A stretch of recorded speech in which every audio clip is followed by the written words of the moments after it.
আসসালামু আলাইকুম। আজকে আমি আপনাদেরকে তৈরি করে দেখাবো সুইট চিলি সস।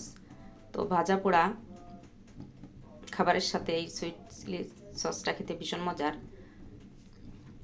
আর এই রেসিপিটি তৈরি করা খুবই সহজ, খেতে ভীষণ মজার, অল্প সময়ের মধ্যে তৈরি করে নেওয়া যায়। তো চলুন দেখে নিই পুরো রেসিপিটি।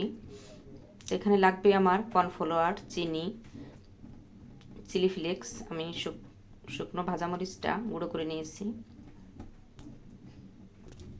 এখানে দিব আমি প্যানে 1.5 কাপ পানি, 1 কাপ চিনি, চিলি ফ্লেক্স,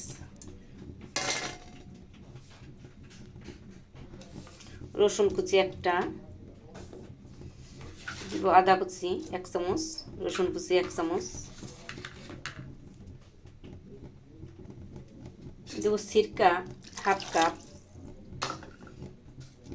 লবণ দিব সামান্য, টেস্টি সল্ট দিব স্বাদের জন্য, আপনারা চাইলে নাও দিতে পারেন। টেস্টি সল্টটা দিলে স্বাদটা ভালো হয়।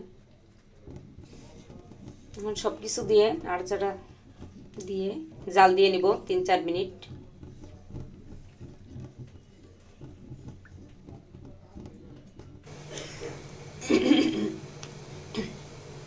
চার 5 মিনিট জাল দিয়ে নিয়েছি।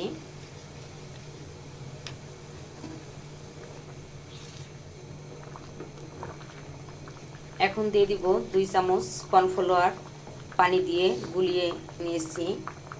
এখন কর্নফ্লাওয়ারটা দিয়ে উপর দিয়ে নাড়া দিয়ে নিব।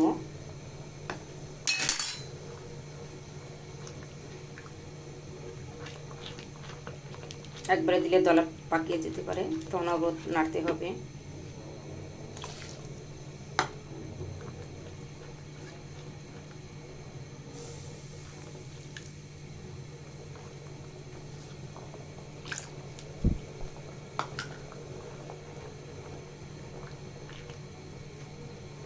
তো কর্নফ্লাওয়ারটা দিয়ে আমি 2-3 মিনিট জাল দিয়ে নিব, যতক্ষণ না মিশ্রণটা ঘন হয়ে আসে।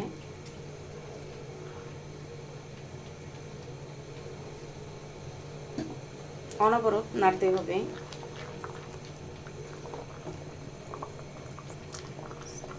সুইট চিলি সসটা ফ্রিজের নরমালি রেখে 1 থেকে 2 মাস পর্যন্ত খাওয়া যাবে। তো এখানে সিরকা দিয়ে আছে,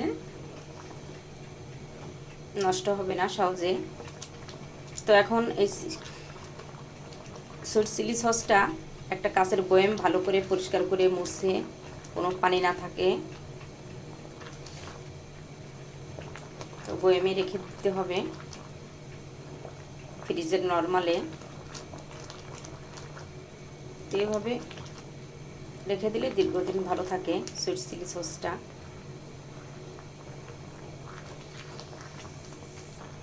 তোমার সুইট চিলি সসটা হয়ে গেছে। এখন নামানোর আগে দিব আমি টমেটো সস।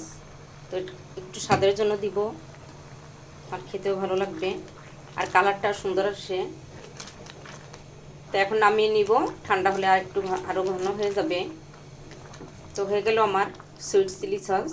তো বাসায় আপনারা ট্রাই করবেন, আর কেমন হলো কমেন্টস করে জানাবেন। আমার রেসিপিটি যদি আপনাদের ভালো লাগে আমার চ্যানেলটি সাবস্ক্রাইব করবেন, ফেসবুক পেজটি ফলো করে লাইক দিয়ে সাথে থাকবেন। সবাই ভালো থাকবেন, আমাদের জন্য দোয়া করবেন। আল্লাহ হাফিজ।